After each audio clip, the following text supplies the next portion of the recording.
సామాజిక న్యాయం కోసం గళమెత్తిన సామాన్యుడి స్వరం కాపునాడు. కూర్మి, కునిజ, వణిజ, క్షత్రియ బలిజ, తెలగ, కాపులు ఒకే జాతి. చరిత్రకు శాసనాలు, సాహిత్యం ఆధారం. పురాణాల నుండే శాసనాలు, వాటి నుండే గెజెట్స్, మాన్యువల్స్ నుండి కైఫియత్తులు అనబడే సమాచార పత్రాలు రూపొందించారు. కాపులు మా కుటుంబీకులని వీరబలిజలు శాసనాల ద్వారా చాటి చెప్పారు. వీరబలిజలు 500 శాసనాలను 56 దేశాలలో అన్ని భాషలలో ప్రతిష్ఠించారు. వారి శాసనాలలో వారు ఏమని చెప్పుకున్నారో పరిశీలిద్దాం. తిరుమల, కడప జిల్లా శాసనాలలో ఉన్న ప్రకారం కూర్మ మహర్షి సంతతి వారైన మనువు మహారాజు, సప్తఋషులు అను 8 కుటుంబాల వారే ఈనాటి ప్రపంచ ప్రజలందరూ. తిరుమల శాసనాలలో మనుమకుల పవిత్రులం అనగా వీరమహాబలిజలమని, మనువకులం వారమని చెప్పుకున్నారు. అనగా మేము కూర్మ వంశీయులం అంటే కాపులమని. కశ్యపోవై కూర్మః అనగా కశ్యప ప్రజాపతి కూర్మ అంటే కాపు అని. కశ్యప ప్రజాపతి భార్యలలో మొదటి భార్య అయిన అతిథి సంతానమైన సూర్యవంశీయులను దేవతలని, రెండవ భార్య దితి సంతతి వారు జయ విజయుల సంతతిలోని హిరణ్యకశ్యపుడి వంశీయులు బలిచక్రవర్తి మొదలగు రక్షక జాతి వారని అన్నారు. వీరినే తర్వాతి కాలంలో రాక్షస జాతి, తదనంతర కాలంలో రాక్షస జాతి అని అన్నారు. అలాగే మూడవ భార్య అయిన వినుత సంతతి వారు గరుడ వంశస్థులు. అందుకే బలిజ క్షత్రియులు తమ జాతీయ జెండాలో గరుత్మంతుని ఉపయోగిస్తారు. నాల్గవ భార్య కద్రువ సంతతి వారు. వీరినే నాగవంశ కూర్మీలని అన్నారు. కశ్యప ప్రజాపతి భార్యలైన వీరంతా దక్ష ప్రజాపతి కుమార్తెలు. వీరిది ఈనాటి ఆంధ్రప్రదేశ్. ఈ సూర్యవంశం కూర్మీల నుంచే అత్రి మహర్షి, అనసూయ దంపతుల కుమారుడైన చంద్రుని సంతతి వారు ఉద్భవించారు. వీరు చంద్రవంశీయులుగా ప్రసిద్ధి చెందారు. వీరు ఆంధ్ర ప్రాంతం నుండి వెళ్లి తమిళనాడులో స్థిరపడిన సూర్యవంశానికి బంధువులు. సూర్య చంద్ర వంశీయులు వియ్యంకులు.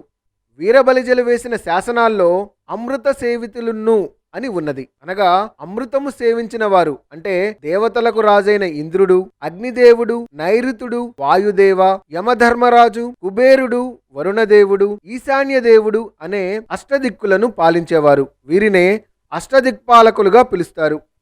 వీరబలిజ శాసనాలలో దేవబ్రాహ్మణ ప్రతిపాలకులున్ను అని ఉన్నది. అనగా దేవతలకు బ్రాహ్మణులకు ప్రతిగా పరిపాలించిన రక్షక అనగా రాక్షస రాజులు అంటే బలిచక్రవర్తి, రావణుడు, కాలనేమి, వృషపర్వుడు, కంసుడు, బాణాసురుడు మొదలగు రాజులు. అనగా వీరంతా రక్షక రాజుల సంతతికి చెందిన వారుగా కొలుస్తారు. వీరంతా ఒకే సంతతి వారని, కూర్మి కుటుంబీకులని ఈ శాసనాలు చెప్తున్నాయి. 700 కోట్ల భూమండలం చెలపట్టి పిడికిటి పట్టు వారలున్ను అనగా 5 కోట్ల యోజనాల భూమండలంలో వ్యవసాయం, రాజ్యపాలన, వాణిజ్యం చేసి తమ గుప్పిట్లో పెట్టుకున్నవారు. అంటే వీరు కృతయుగ ప్రారంభం కాలం నాటివారు. వీరబలిజ శాసనాల్లో చెప్పన్న దేశాధికర్తలున్ను, కారుణ్య రఘురాములున్ను అని ఉన్నది. భారతదేశంలో 56 దేశాలు అనగా రాజ్యాలు స్థాపించిన వారు దేశింగరాయుడని దేశాలకు పేరు పెట్టి దేశంబు తెలించు వారలున్ను అంటే ఒక్కొక్క దేశాన్ని జయించి ఆ దేశాధినేతగా ఆ దేశమునకు ఆ రాజు పేరు పెట్టి అన్ని దేశాలకు తెలియజేయవారు. అనగా అంగదేశానికి అంగరాజు పేరు, వంగదేశానికి వంగరాజు పేరు, కళింగ దేశమునకు కళింగరాజు పేరు, సింహళ దేశం అనగా ప్రస్తుత శ్రీలంక దేశానికి సింహరాజు పేరు, పౌండ్రిక దేశానికి పౌండ్రుని పేరు, ఆంధ్రదేశానికి ఆంధ్రుని పేరు. ఈ విధంగా ఏ రాజు స్థాపించి పాలించిన దేశాలకు ఆ రాజు పేరు పెట్టుకున్న కాపు బలిజ క్షత్రియులు. తిరుమల శాసనంలో చెప్పన్న దేశాది స్వాధీనాధీశ్వరులున్ను, నానాదేశ రక్షక పాలకులున్ను అనగా 56 దేశాలను స్వాధీనము చేసి రక్షకులుగా ఉండి పాలించిన క్షత్రియ బలిజలు. వీరబలిజ శాసనాల్లో 32 ఆయుధ ప్రవీణులు అనగా 32 ఆయుధాలను అవలీలగా ప్రయోగించగలవారు క్షత్రియ బలిజ కాపులు. ఈ 32 ఆయుధాలు అంటే రామరావణ యుద్ధం, మహాభారత యుద్ధంలో ప్రయోగించినవి.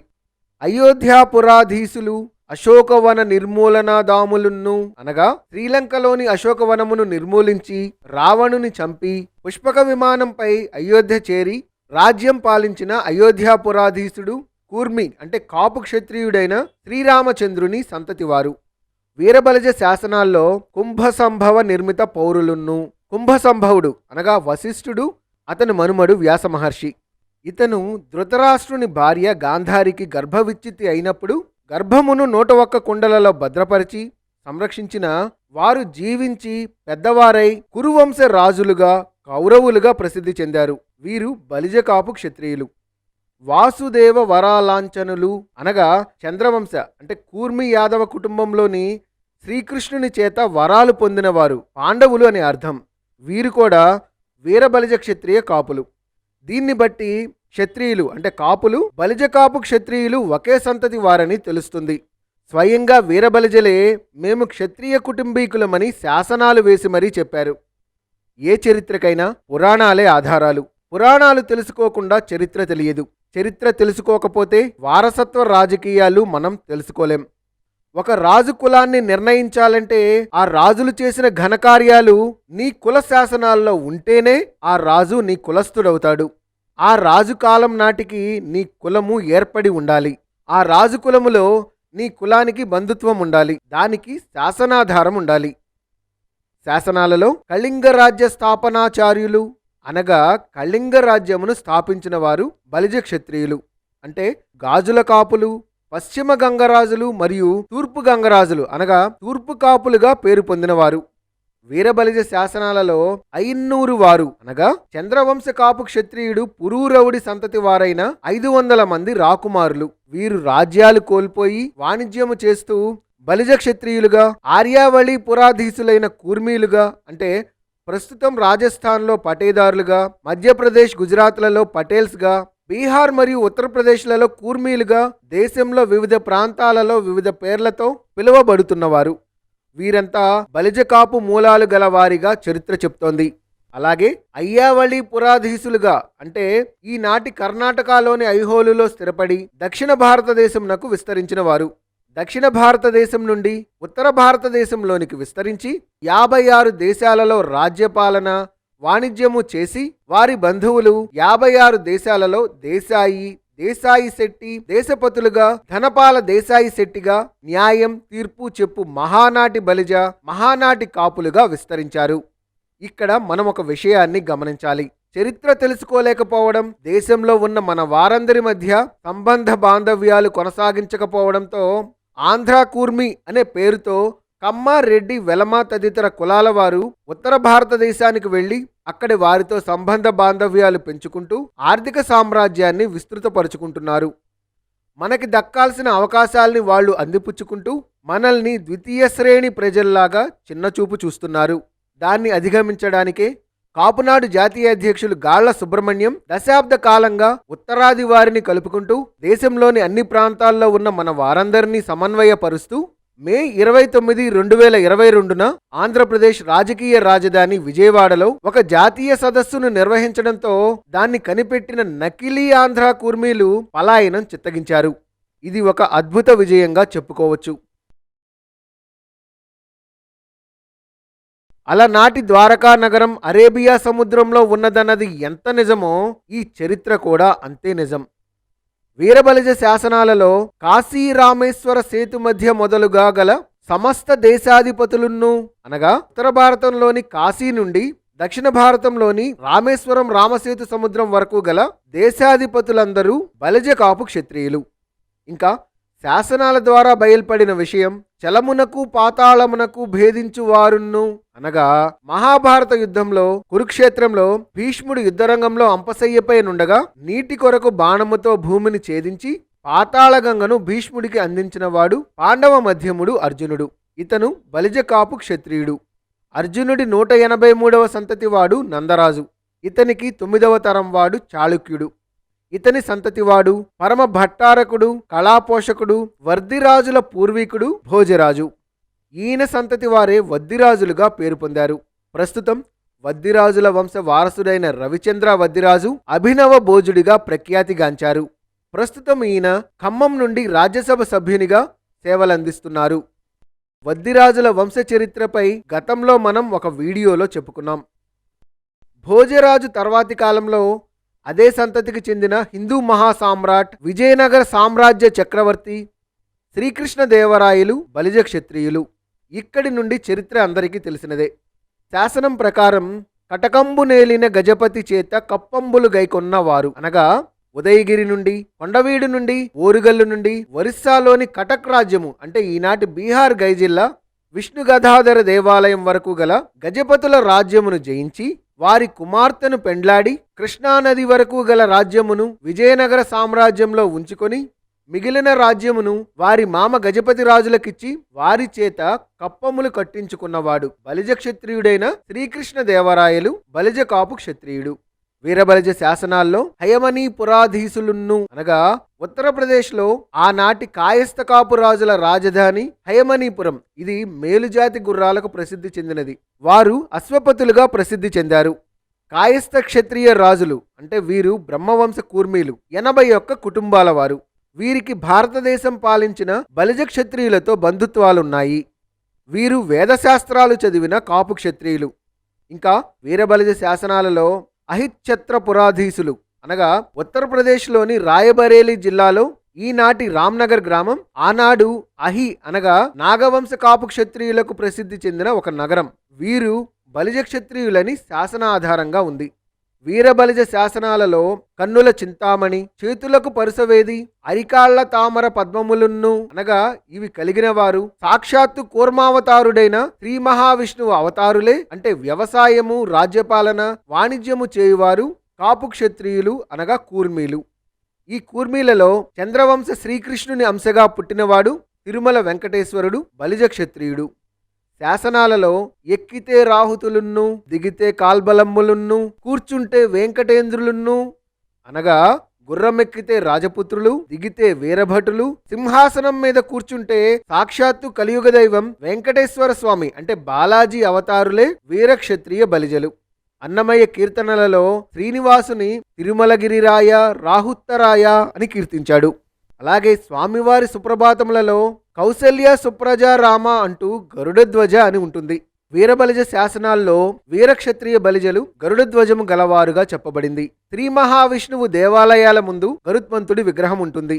దీనిని బట్టి కూర్మావతారులైన శ్రీ మహావిష్ణువు అంశగా జన్మించిన వారే కూర్మీలు, కుంభీలు, తెలగ, కాపు, బలిజ క్షత్రియులు ఒకే జాతి. వీరబలిజ శాసనాల్లో పంచశతకోటి భూమండల వీరబలిజ సమయధర్మ పరిపాలకులు అనగా 500 కోట్ల యోజనాల భూమండలం అంటే ప్రపంచంలో రాజ్యపాలన, వాణిజ్యము చేసి దేశపతులుగా న్యాయము, తీర్పు అందించి ధర్మపాలన చేసిన వారు క్షత్రియ బలిజలు. మరియు కుంభిని దాటించే వారున్ను, బ్రహ్మాండమును గాలించే వారున్ను అనగా భూమిని దాటి సప్త సముద్రాలలోని సంపదను కైవసము చేసుకొని వలస రాజ్యాలు స్థాపించిన వారు కూర్మ వంశ బలిజ క్షత్రియులు.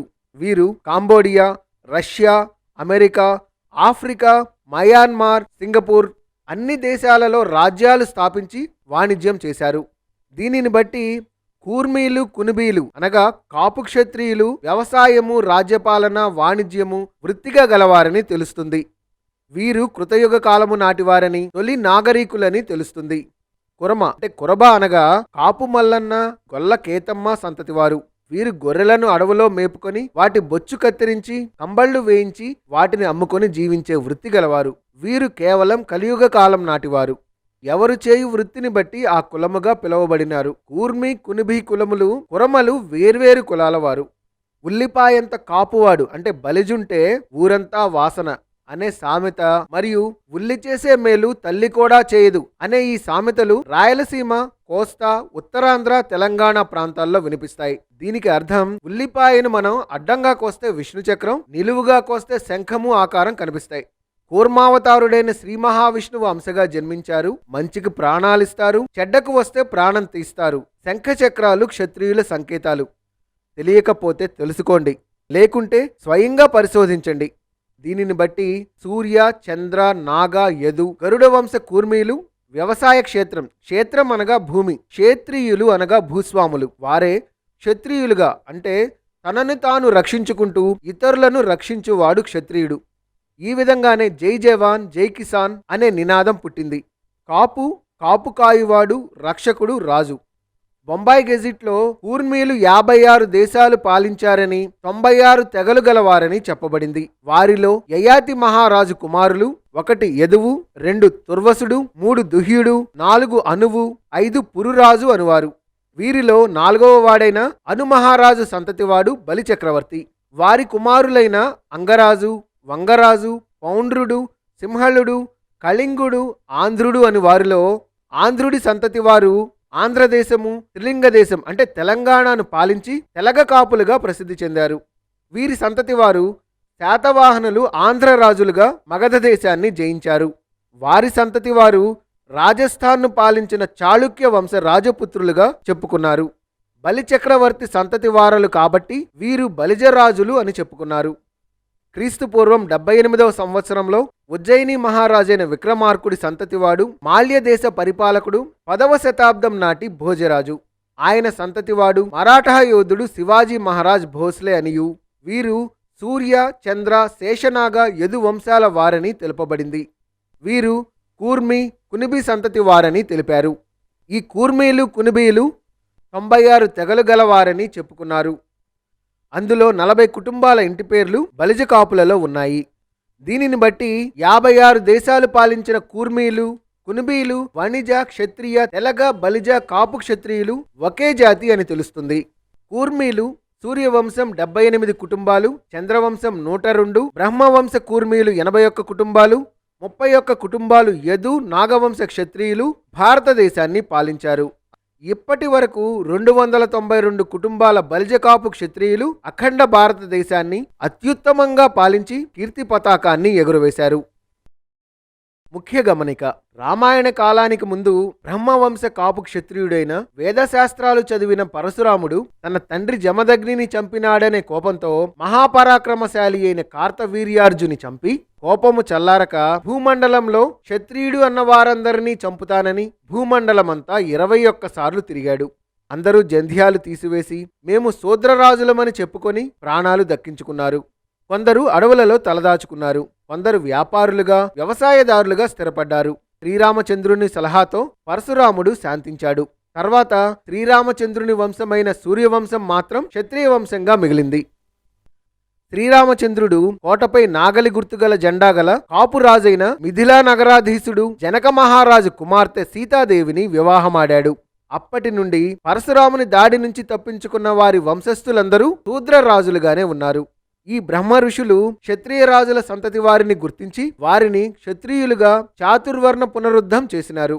తర్వాత క్రీస్తు శకం 4వ శతాబ్దంలో ఒక రాజకుటుంబీకుడికి శూద్ర స్త్రీకి జన్మించిన వాడైన మహాపద్మనందుడు మగధ రాజ్య పాలకుడైనాడు.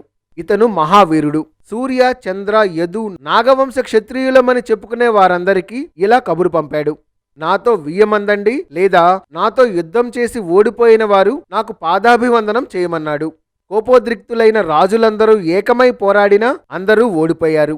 వారి కుటుంబాలను, వారసులను జైలులో వేసి 50 సంవత్సరాలు క్షత్రియ పద్ధతుల్ని మాన్పించి శూద్రులుగా చేసి వారి చేత నమస్కారం చేయించుకొని వారందరినీ దక్షిణ భారతము వెళ్లి అక్కడ శూద్రులుగా జీవించమని ఆజ్ఞాపించాడు. వారందరూ ఆంధ్రదేశం వచ్చి అనేక పనులు చేస్తూ స్థానిక చోళరాజుల దగ్గర మునుసబులుగా, రెడ్డి, శెట్టి పదవులు, సైనికాధికారులుగా వ్యవసాయం, వాణిజ్యం చేసి తమ పూర్వీకులైన తెలగ బలిజ కాపులలో కలిసిపోయినారు. వారే కాకతీయ సామ్రాజ్యాధీశులు. వారి శాసనాలలో శూద్రరాజులమని, చాతుర్వర్ణ పునరుద్ధరణ అని చెప్పబడింది. ఉత్తర భారతము నుండి వచ్చి కూర్మి, కునిబి సంతతి వారైన కాకతీయ, చోళ, చాళుక్య, యదువంశీయులు తెలగ, బలిజ కాపులలో కలిసిపోయారు. వీరు నాయక పదవులలో అంటే సైన్యాధిపతులుగా ఉండి రాజులైనారు. కాకతీయ, ముసునూరు నాయకులు, కొండవీటి రెడ్డి నాయకులు, కొప్పల నాయకులు, ముమ్మడి నాయకులు, విజయనగర సామ్రాజ్యాధీశులు, వారి బంధువులైన మధుర, తంజావూరు, శ్రీలంక, చెన్నపట్నం, పారామహల్, కళ్యాణదుర్గం, రాయదుర్గం పాలకులు అయినారు. నాయక రాజులందరూ క్షత్రియులేనని ఫిలిప్స్ బ్రౌన్ తను వ్రాసిన వార్ ఆఫ్ ది రాజాస్ అనే గ్రంథంలో వివరించారు. వీరబలిజ శాసనాలలో చాతుర్వర్ణ కులోద్భవులని చెప్పబడింది. అనగా వేదశాస్త్రాలు చదివిన బలిజలు బ్రాహ్మణులు, భూస్వాములైన కాపులు క్షత్రియులు, వ్యవసాయము, వాణిజ్యము వృత్తి చేయు బలిజలు వైశ్యలు, శూద్రరాజులుగా ఉన్నవారు శూద్రులు. అలా 4 ధర్మాలు ఆచరించిన కులములో పుట్టిన వారిగా చెప్పబడింది. ఈ విధంగా వీరబలిజ శాసనాల ఆధారంగా కూర్మి, కునిబి, వణిజ, క్షత్రియ, తెలగ, బలిజ కాపులు ఒకే సంతతి వారుగా శాసనాలు ఆధారంగా ఉన్నాయి. వీరందరూ శూద్రరాజులు. వారే కాపు, తెలగ, బలిజ ఒంటరి రాజులుగా ప్రసిద్ధి చెందారు. వామనుడు, బలిచక్రవర్తి, శ్రీరాముడు, శ్రీకృష్ణుడు, పరశురాముడు, గౌతమ బుద్ధుడు వీరంతా కూర్మవంశ బలిజ కాపు క్షత్రియులు. క్షత్రియ సంతతి రాజులుగా ఉండి శూద్ర రాజులైనారు. కలియుగ రాజులందరూ శూద్రరాజులే. భారతదేశ పాలకులందరూ తెలుగు మూలాలు కలిగిన వారే. మీ ధర్మబద్ధమైన సందేహాలను నివృత్తి చేసుకోవాలనుకుంటే ఈ వ్యాస రచయిత మరియు చరిత్ర పరిశోధకులు శ్రీ భట్టరుశెట్టి పద్మరావు రాయలు గారిని సంప్రదించగలరు. Please subscribe our channel